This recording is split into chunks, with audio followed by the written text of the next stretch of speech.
I'll be testing the researcher experience.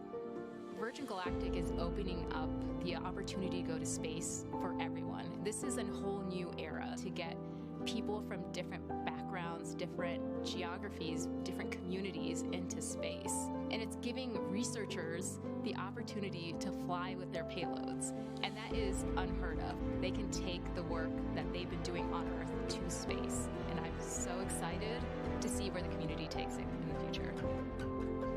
Astronaut 003, Colin Bennett. I'll be evaluating cabin procedures during boost and weightlessness.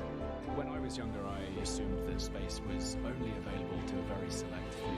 I had no idea myself that I would ever be in a position to go to space, but here I am. And how awesome it's going to be to be a part of the journey of opening this up to hundreds and then thousands of more people in the future. Astronaut 002, Beth Moses. I'll be spaceship cabin lead and test director. I cannot remember not dreaming of going to space. As the little tiny kid looking up at the stars.